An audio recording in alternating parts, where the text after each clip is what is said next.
wait for them to leave, and I think they're gone, but they're still there. Anyways, hello everyone. Today I'm gonna share with you a little experiment that I've done for years and that I've realized. I thought I was just there, and I don't think I was taught about it in school. But I think most of you, some of you viewers are in high school or in college, and I think you may be taught about this. But I think, but I figured it out on my own, and with little help of science, but mainly on me finding it by myself, on how how sound can be in small spaces. Okay, so I'm in my bedroom, which is kind of small, not that small. It fits my stuff like my bed, um, and bookshelf, but not my closet.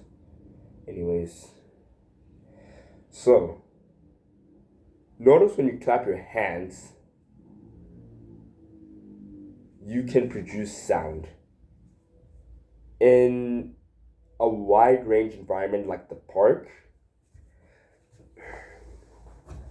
Sound can that sound that you make of your clap travels freely until it's nothing. But if you're in a small cubic room and the walls are dense, you can do this. Did you hear that? Maybe you didn't hear that, but I certainly heard that. It was the sound of me clapping, but after that, like a second later, or a few milliseconds later,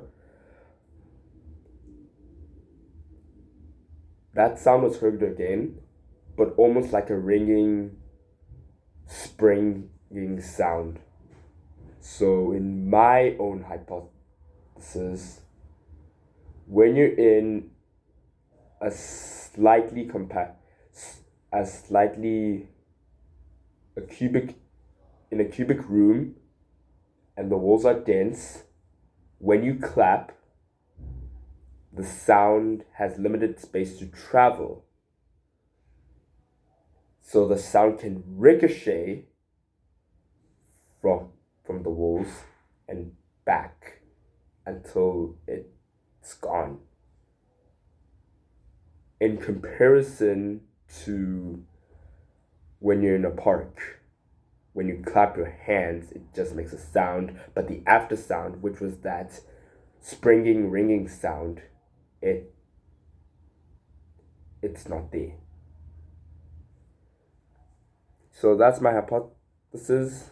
I think it's pretty cool. That sound comes in various forms. Anyways, that's what I wanted to say. Goodbye.